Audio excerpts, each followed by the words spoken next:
Assalamualaikum warahmatullahi wabarakatuh. Kita masuk ke minggu ketujuh. Kita melanjutkan materi minggu sebelumnya, yaitu tentang jurnal penyesuaian. Berarti ini adalah materi terakhir sebelum UTS. Oke, kita akan fokus ke dua jurnal penyesuaian yang belum, yaitu terkait dengan penyusutan. Namun mungkin ada beberapa part yang akan Ibu flashback kembali tentang jurnal penyesuaian yang minggu lalu sudah kita pelajari. Oke, intinya kita belajar dari minggu pertama sampai minggu ketujuh ini adalah sampai 6 tahap atau 6 tahap dalam siklus akuntansi ini ya. Jadi kita sekarang ada di tahap kelima, jurnal penyesuaian gitu ya. Jadi setelah dari minggu pertama sudah menjurnal, terus kemudian posting buku besar, bikin raca saldo, terus kemudian sekarang ke jurnal penyesuaian, yang kemudian akan merubah neraca saldo yang sudah ada, gitu ya. Nah, jadi materi kita UTS sampai di bab 6. Oke, jurnal penyesuaian intinya adalah kita melakukan penyesuaian akun-akun yang sebelumnya udah kita catat. Jadi di akhir periode pencatatan akuntansi biasanya seperti akhir tahun atau akhir triwulan gitu ya. Sebelum kita menyajikan laporan keuangan, kita akan melakukan jurnal penyesuaian. Tujuannya untuk supaya saldo yang sudah kita catat itu benar-benar up to date atau sudah mutakhir atau sudah terbarukan gitu ya.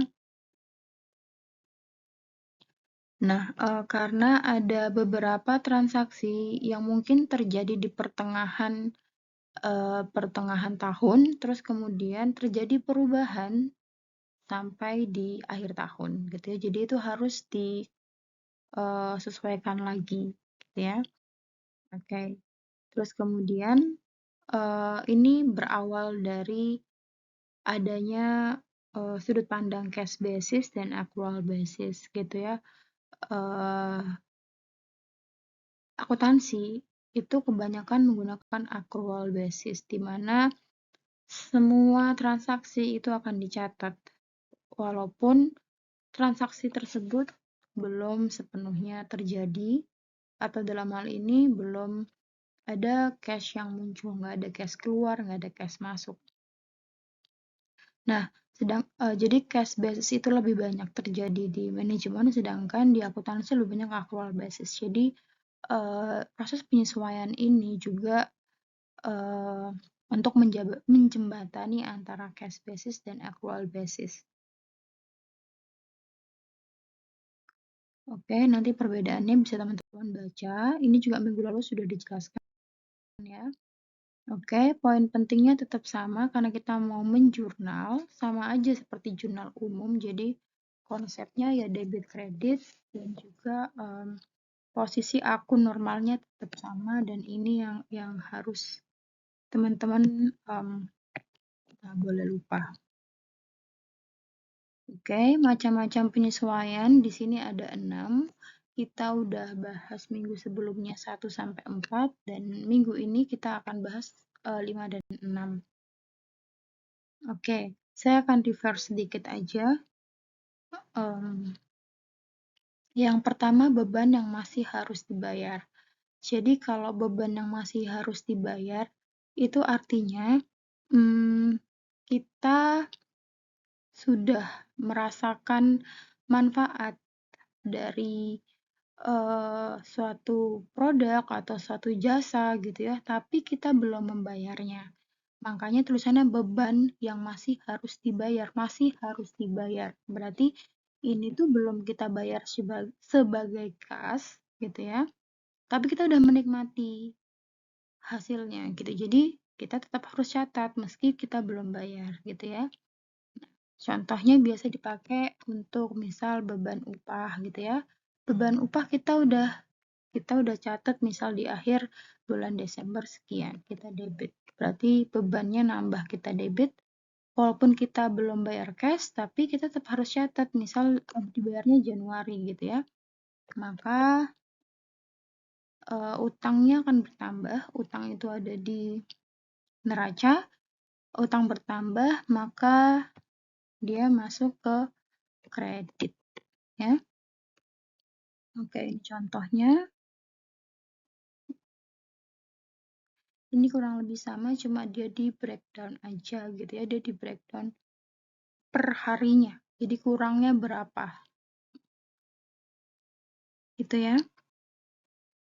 Oke, yang kedua piutang kurang lebih juga sama. Ini saya agak cepat aja karena kan minggu lalu sudah diajarkan juga. Tapi kalau teman-teman masih belum paham juga, ada video sebelum ini yang juga membahas tentang hal yang sama. Piutang pendapatan sama juga kayak yang tadi, bedanya kalau tadi sudut pandangnya utang gitu ya, kita udah nerima manfaatnya, kita udah ngerasain manfaatnya, tapi kita belum bayar, makanya beban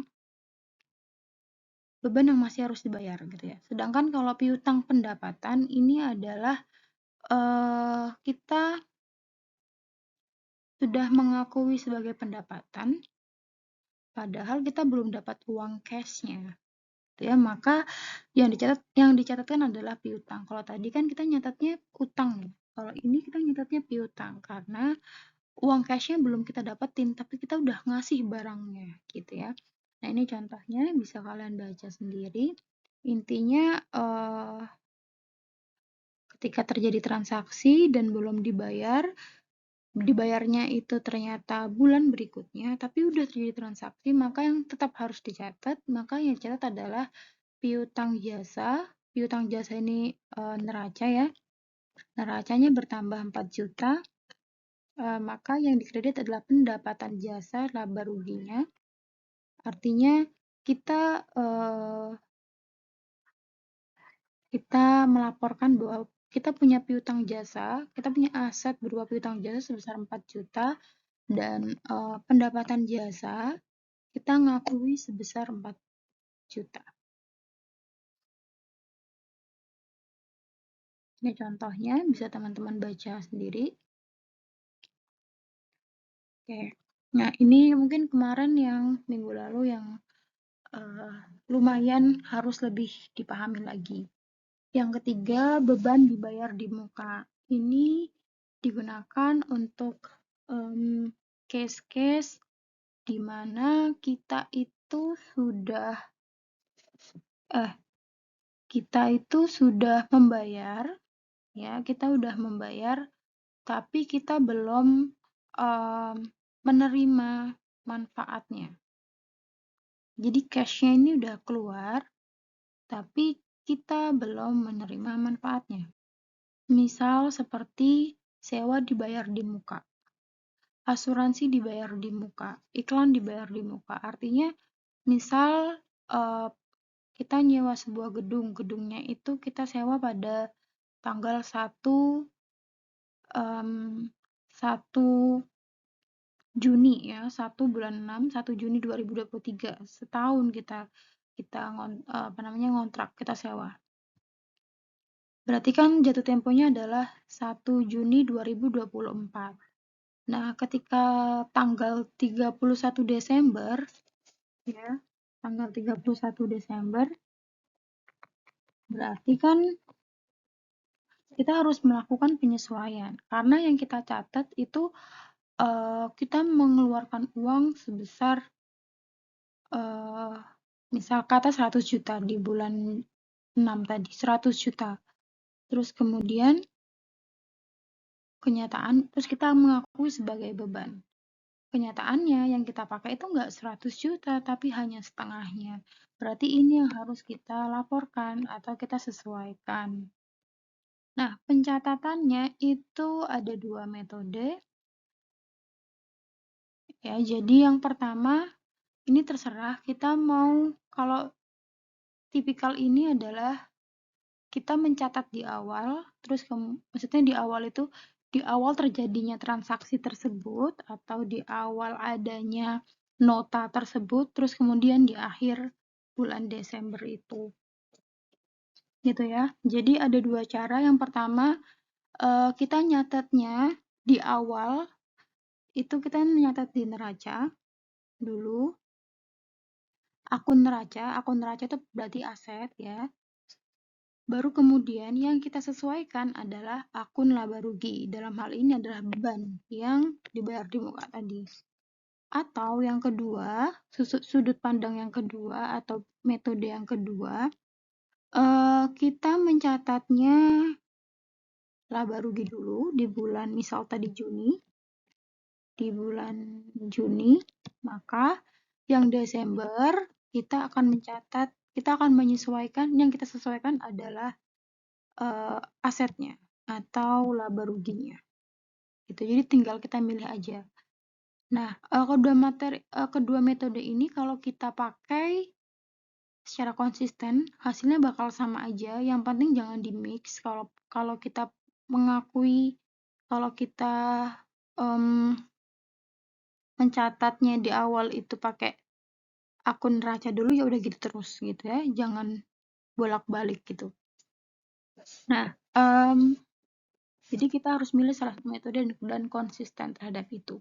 Terus kemudian yang harus juga minggu lalu belum Ibu jelasin, yang harus ditanamkan adalah ketika kita mencatat akun neraca ya, akun neraca aset ya, kita harus tanamkan dalam benak kita bahwa saya ini lagi mencatat, saya harus menunjukkan apa yang harus diinformasikan. Jadi neraca itu kan menjelaskan tentang posisi keuangan ya. Posisi dalam arti yang tersisa di perusahaan itu berapa, utangnya ada berapa, asetnya berapa. Jadi yang kelihatan sisanya di perusahaan itu ada berapa. Jadi kalau mau mencatat ingat itu. Kalau ini neraca berarti sudut pandangnya adalah yang tersisa di perusahaan yang kelihatan ada berapa. Sedangkan kalau akun laba rugi, kalau kita mencatat akun laba rugi, sudut pandang yang kita lihat adalah seberapa banyak yang sudah kita habiskan, kita spending berapa di beban, kita mendapatkan berapa. Jadi yang udah nggak kelihatan, yang sudah terhabiskan, terselesaikan. Ya, karena laba rugi itu terkait dengan pertanggungjawaban. Jadi kayak emang dapat berapa? Emang gaji karyawannya berapa? Memang beban bahan bakunya berapa? Jadi pertanggungjawaban ya. Kalau ini jadi pertanggungjawaban operasional kan kalau laba rugi. Jadi emang yang sudah kepake berapa? Sedangkan kalau neraca yang tersisa berapa? Gitu ya. Oke. Misal ini contoh kita mau pakai beban dibayar di muka dengan menuliskan neraca dulu, baru kemudian laba rugi ya. Oke. Dengan contoh ini, 1 Maret 2010 dibayar sewa gedung untuk 2 tahun sebesar 4.800.000. Pada akhir Desember 2010, maka yang telah menjadi beban adalah 10 bulan, berarti kita cari dulu per bulannya 200.000, maka 10 bulannya adalah 2 juta. Oke, terus kemudian berarti kalau saya pakai sudut pandang yang pertama, berarti saya harus nulis neraca dulu kan ya. Neraca, kira-kira akun neraca apa yang dipakai? Sewa dibayar di muka. Sewa dibayar di muka itu masuk aset gitu ya, semacam seperti piutang gitu jadinya. Tapi ada nama akunnya sewa dibayar di muka atau prepaid rent. Oke. Sewa dibayar di muka bertambah, aset saya bertambah di debit. Ini pada tanggal 1 Maret ya. Di awal saya melakukan transaksi 1 Maret, saya nulisnya kayak gini. Sewa dibayar di muka 4.800.000. Saya bayar secara cash. Cashnya berkurang 4.800.000 ya. Nah, itu saya bayarkan di awal Maret. Di bulan Desember 2010, saya harus menyesuaikan. Apa yang sudah saya catat di tanggal 1 Maret harus saya sesuaikan karena nggak sepenuhnya 4.800.000 gitu realitanya. Oke, berarti kalau saya sudah mencatat di awal atau terlebih dahulu aset, maka yang saya sesuaikan adalah akun beban. Jadi kalau sudah neraca, berarti sekarang yang duluan adalah laba rugi. Intinya gitu. Oke, laba rugi. Laba rugi berarti beban sewa. Seperti yang tadi saya bilang, kalau kita mau mencatat laba rugi berarti kita berbicara tentang berapa banyak yang sudah kita habiskan untuk operasional itu. Berarti yang terpakai tadi berapa? 2 juta. Berarti beban sewanya diakui atau bertambah atau debit berarti kan. Beban sewa bertambah 2 juta di debit. Yang dikredit apa? Yang dikredit adalah sewa dibayar di muka yang ini. Di awal tadi kita sudah mengakui bahwa kita itu punya aset berupa sewa dibayar di muka sebesar 4,8 ya. Terus kemudian kenyataannya sampai bulan Desember kita itu nggak punya 4,8 tapi kita itu punyanya 2,8. Harusnya kan begini. Jadi seharusnya yang kita catat bukan ini tapi ini ya endingnya. Nah berarti yang kita catat di awal ini salah kan ya. Supaya dia bisa jadi 2,8 berarti kita harus kurangi 2 juta. Ya, ini kalau ini debit, kalau ini kredit, maka nanti di neraca saldo setelah ini nanti di neraca saldo dia akan balance-nya atau seimbangnya di 2.800.000. Realita yang terjadi, yang akan tercatat. Maka di sini yang kita kredit adalah 2 juta. Jadi 2 juta ini akan mengurangi 4.800.000. Jadi sewa dibayar di mukanya kenapa dikredit 2 juta? Iya, karena di awal tadi saya nulisnya sewa dibayar di muka adalah 4,8, tapi sebenarnya adalah 2,8. Maka ini harus saya kurangi berapa? 2 juta. Kalau kita nulis gini berarti otomatis ini tuh sudah berkurang nanti di neraca saldo di tanggal 31 Desember yang tercatat sewa dibayar di muka tersisa 2,8. Semoga bisa dipahami ya. Oke, sedangkan kalau pakai sudut pandang yang kedua, kita mencatatnya tadi itu neraca dulu, kalau ini kita mencatatnya langsung laba rugi dulu. Gitu ya. Dengan soal yang sama, kita diminta untuk pengeluaran dicatat langsung ke akun beban terlebih dahulu. Jadi kita udah mengakui bahwa telah terjadi atau operasional itu make beban sewa 4.800.000 di debit. Beban sewa bertambah di debit, cash-nya berkurang di kredit.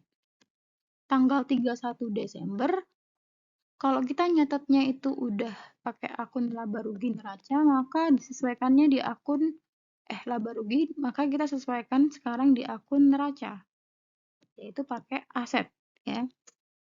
Nah, terus kemudian akun neraca apa ya? Berarti sewa dibayar di muka.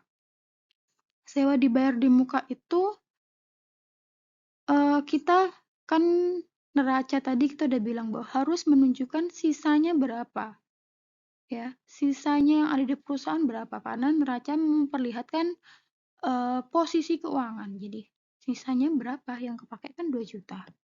Sisa di perusahaan adalah 2.800.000. Berarti sewa dibayar di muka di debit 2.800.000. Artinya bertambah 2.800.000 endingnya ada akun 2.800.000 di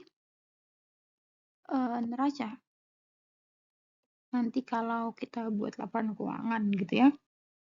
Terus kemudian yang tadinya kita mengakui bahwa yang kita pakai adalah 4.800.000 nih. Ya. Yang kita pakai yang tadinya kita menuliskan di bulan Maret itu kita menuliskan kita pakai 4.800.000 beban sewa. 4.800.000. Kenyataannya yang kita pakai hanya 2 juta. Berarti apa yang kita tulis di sini ini kan salah. Harus kita perbaiki untuk jadi 2 juta. Untuk jadi 2 juta berarti kita harus kurangi berapa? Harus kita kurangi 2.800.000 kita kredit. Dengan begitu ini dikurangi ini, maka endingnya beban sewa yang diakui nantinya adalah 2 juta. Kayak gitu ya. Jadi sudut pandangnya seperti itu. Semoga ini akan lebih mempermudah. Oke. Nah, untuk yang keempat, ya ini nanti teman-teman pelajari sendiri. Ini juga udah dibahas juga kan minggu lalu. Tapi dengan sudut pandang yang tadi Ibu bilang, tolong diresapi lagi ya. Oke. Ini sama aja, bedanya kalau tadi itu beban, ini sudut pandangnya adalah pendapatan. Gitu ya. Jadi pendapatannya yang diterima di muka. Jadi kita belum ngasih manfaat secara full, tapi kita udah terima kas secara full. Jadi penyesuaiannya gimana, gitu ya? Ini kurang lebih sama. Jadi dilihat lagi, oke pertama harus saya pakai metode yang mana, terus kemudian saya mencatat apa. Ini juga kurang lebih sama. Kalau dia akun yang di neraca, maka sudut pandang saya adalah yang tersisa berapa. Terus kemudian kalau saya pakai sudut pandangnya adalah laba rugi, mau nyatet laba rugi, mau menyesuaikan laba rugi, maka yang benar-benar habis terpakai itu berapa, ya. Oke. Jadi setelah setelah jurnal penyesuaian, maka kita akan kembali ke neraca saldo untuk disesuaikan. Jadi kalau ada yang berubah, maka kita akan sesuaikan di neraca saldo, gitu ya. Nah, misal neraca saldo yang sudah kita buat itu ada cash-nya segini, piutang usaha segini, asuransi dibayar di muka segini, dan seterusnya. Kredit juga seperti itu. Setelah terjadi penyesuaian, ternyata ada akun-akun yang mengalami pengurangan dan juga penambahan. Nah, ini berarti harus dimasukkan ke neraca saldo ya. Ini namanya neraca lajur. Jadi neraca lajur adalah neraca saldo, penyesuaian, baru neraca saldo setelah disesuaikan. Kalau udah kayak gini nanti kita sesuaikan endingnya gimana. Ya misal apa ya? Beban perlengkapan tadinya itu nggak ada gitu. Terus ternyata ada penyesuaian, beban perlengkapan itu nambah 600. Atau asuransi dibayar di muka. Awalnya asuransi dibayar di muka itu karena kita bayarnya di awal itu full, maka asuransi dibayar di muka sebagai aset kan. Asetnya kita 4.800.000 sebagai asuransi dibayar di muka. Terus kemudian ketika berjalannya waktu, ada penyesuaian, ternyata sampai bulan kalau ini Maret ya berarti yang dia tutupnya ya. Sampai akhir ada pemakaian. Pemakaiannya sebesar 400. Ya, maka berkurang kan yang tadinya asetnya itu aset asuransi dibayar muka 4.800.000 dikurangi 400, maka sisa 4.400.000 di bagian neraca saldo. Ya. Nah, mungkin ini akan lebih gampang kalau sudah dari jurnal penyesuaian, kemudian kita masukkan lagi ke buku besarnya. Buku besar setelah penyesuaian. Baru ke sini lagi gitu ya. Jadi stepnya mungkin akhirnya balik kembali dulu baru ke neraca lajur. Oke. Selanjutnya, jurnal penyesuaian kedua untuk kita membahas penyusutan untuk aset tetap dan juga penyusutan untuk perlengkapan. Oke, penyusutan yang pertama adalah penyusutan aktiva tetap. Aktiva tetap itu akun di neraca sebelah kiri, ya. Aktiva tetap atau fixed asset atau aset jangka panjang. seperti peralatan, kendaraan, mesin yang biasanya umurnya di atas 1 tahun. Nah, ini akan menjadi habis jika digunakan dan kegunaannya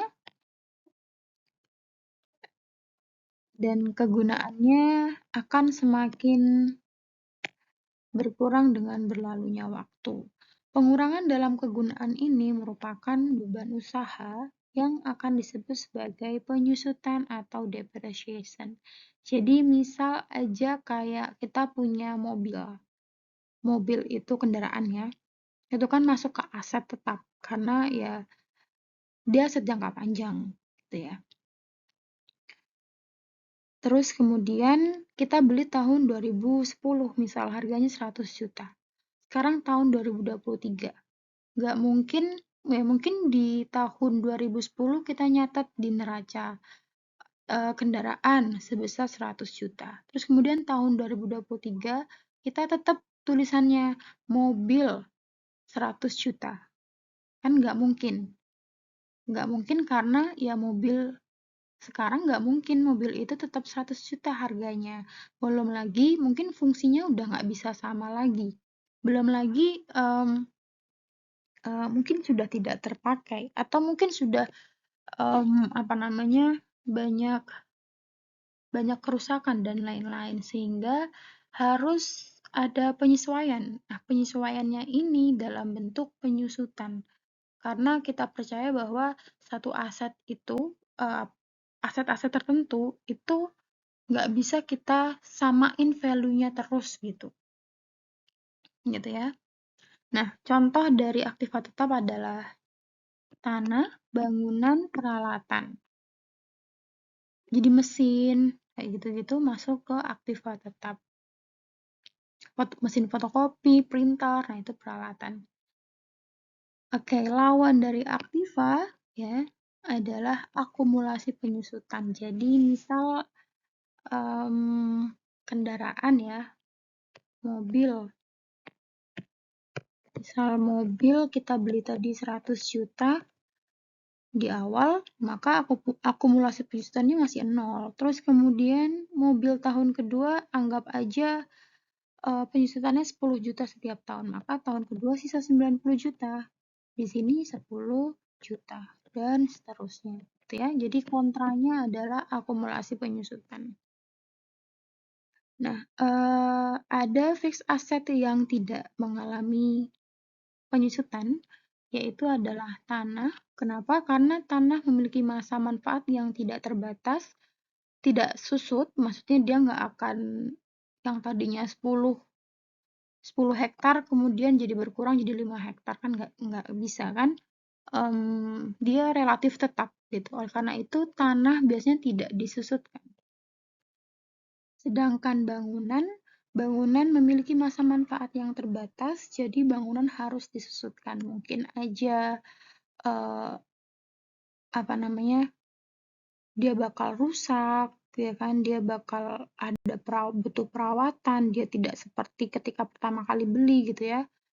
Nah, ada renovasi dan lain sebagainya, maka dia masih masuk ke aset yang punya masa manfaat terbatas. Sama akun kontranya adalah akumulasi penyusutan bangunan. Peralatan juga sama ya, seperti printer, komputer, dan mesin-mesin lainnya, itu masa manfaatnya terbatas. Akun kontranya adalah akumulasi penyusutan peralatan. Kendaraan, jelas.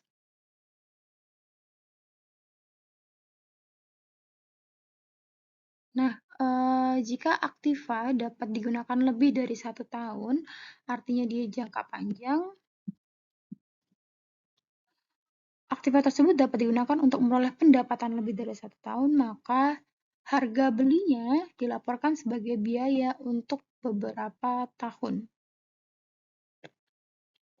Jadi harga belinya adalah patokannya. Misal, 1 Januari membeli mobil dengan harga 90 juta, umur mobil ditaksir Jadi ini ditaksir ya, bukan satu hal yang sifatnya absolut gitu. Kita ngelihat dari pasar, kita ngelihat dari apa namanya survei atau enggak ya subjektivitas aja. Kayak 10 tahun, maka ya kita secara kasarnya berarti setiap bulan kita harus menyusutkan 9 juta.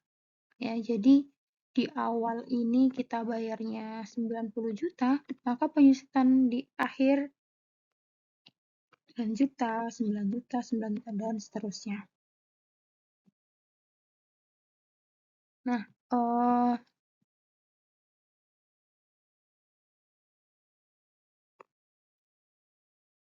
ini ya.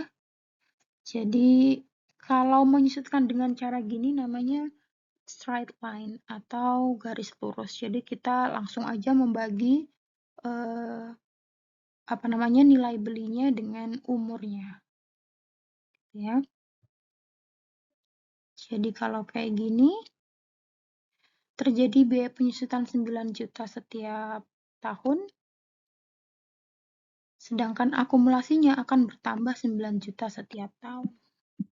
Maka kalau kita bikin jurnal setiap tanggal 31, penyesuaiannya adalah beban penyusutan kendaraan di debit 9 juta, artinya kita sudah mengakui bahwa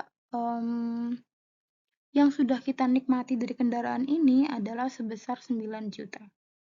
Yang kita habiskan selama 1 bulan ini adalah 9 juta. Sebenarnya mobil itu kan karena dia bentuknya tidak habis dimakan. Misalnya kalau jika itu adalah tepung terigu mungkin akan lebih mudah kelihatannya. Oke, dalam 1 tahun ini habis 50 kilo gitu. Karena memang terkonsumsi habis. Sedangkan kalau mobil kan memang tidak terkonsumsi. Jadi kita beranggapan bahwa yang sudah terpakai dari mobil ini adalah 9 juta. Terus kemudian yang dikredit adalah akumulasi penyusutan kendaraan. Nah, beban ini adalah akun laba rugi, ya. Terus kemudian akumulasi penyusutan kendaraan adalah neraca. Jadi ingat lagi, oke, yang sudah terpakai itu berapa, sudut pandangnya laba rugi. Terus kemudian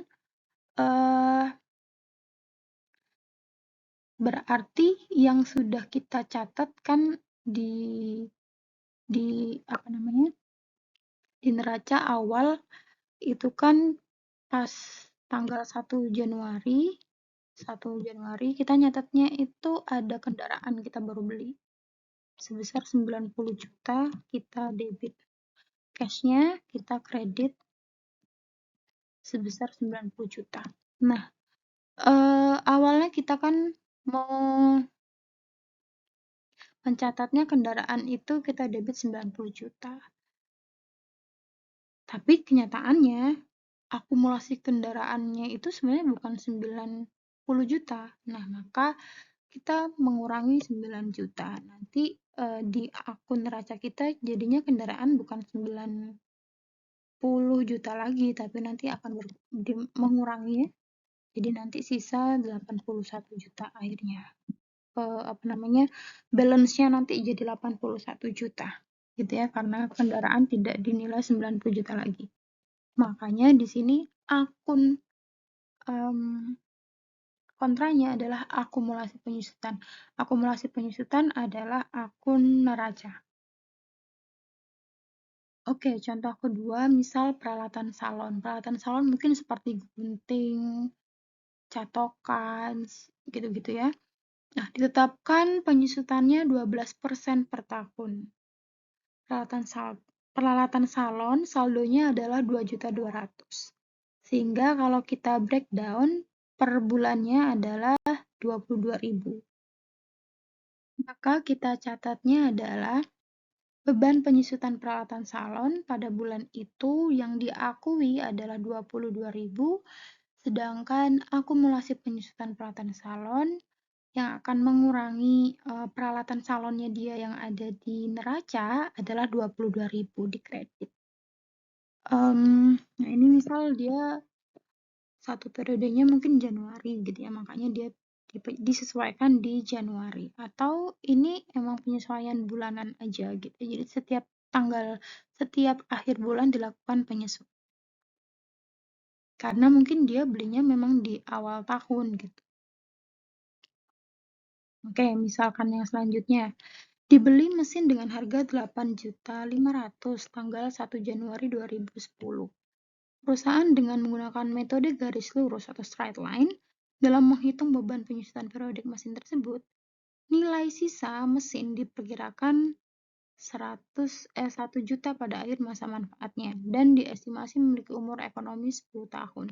Jadi kalau ada nilai sisa atau nilai residu, itu artinya suatu mesin itu tidak disusutkan habis ya. Jadi kan ada kalanya mobil, misalnya mobil itu kita estimasi 10 tahun masa pakai. Ternyata setelah 10 tahun itu sebenarnya masih bisa dipakai gitu. Masih bisa dipakai, kalaupun dijual itu masih laku. Misal masih laku 20 juta, 10 juta, nah gitu ya. Jadi kita memang tidak menyusutkannya benar-benar nol, tapi kita menyusutkannya berdasarkan harga minimalnya dia. Misal seperti ini, mesin ini masa berlakunya adalah 10 tahun, tapi dianggap ada nilai sisanya nih, sampai 10 tahun kayaknya masih ada sisa 1 juta gitu ya. Maka kita harus mengurangi dulu harganya 8.500.000, kita kurangi dengan 1 juta, baru kita bagi 10. Maka setiap tahunnya penyusutannya adalah 750.000. Gitu ya, sama. Ini menggunakan nilai residu, sama yang tadi ya. Ini penjelasannya. Oke, selanjutnya perlengkapan. Penyesuaian dalam perlengkapan. Peralatan itu tadi kan sifatnya jangka panjang, aktiva tetap. Jadi aktiva tetap, fix aset, aset jangka panjang itu sifatnya bisa beberapa tahun, lebih dari 1 tahun. Gitu ya. Sedangkan kalau perlengkapan itu biasanya jangka pendek. Ini termasuk di dalamnya adalah bahan baku biasanya, terus kemudian kertas, alat-alat administrasi gitu ya. Nah, di sini dikatakan lebih praktis menentukan nilai persediaan perlengkapan, ya misal bahan baku, nilai persediaan bahan baku gitu ya, pada akhir bulan daripada mencatat pemakaian perlengkapan tersebut setiap hari. Misal nih, setiap hari kita nyatet, oh kita hari ini menghabiskan 1,5 rim kertas, kita catat 1,5 rim kertas itu berapa. Kita hari kedua, dan itu kan akan sulit gitu kalau kita mencatat transaksi itu setiap hari gitu. Maka lebih sering dilakukan pencatatannya di akhir bulan, even terjadi setiap hari gitu ya.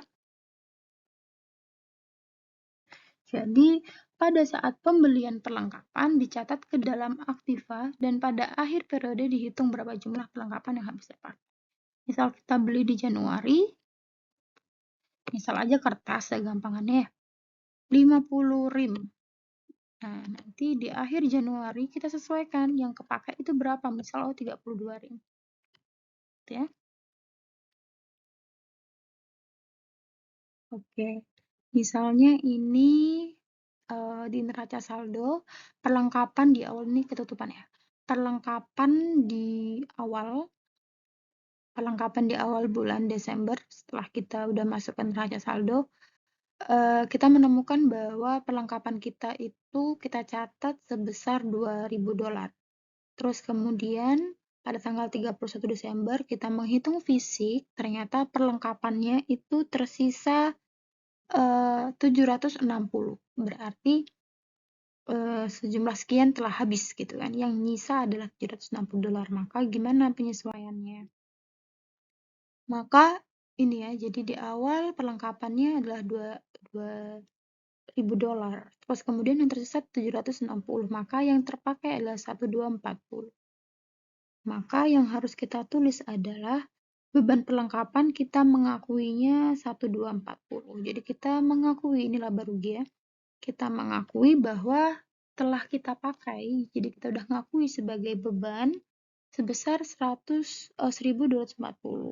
Kemudian perlengkapan kita yang ada di neraca yang tadinya kita akui sebagai $2.000, maka yang sebenarnya bukan 2.000 tapi 760. Maka supaya 760 maka harus kita kurangi 1.240 sehingga nanti endingnya perlengkapannya adalah 760 yang tercatat. Gitu ya. Nah, ini juga contoh yang sama. Terus kemudian ketika sudah semua kita udah menyesuaikan dari 1 sampai 6 tadi ya, sampai terakhir penyusutan dan juga perlengkapan, baru kita menyesuaikan neraca saldo yang disesuaikan. Jadi neraca saldo, terus kemudian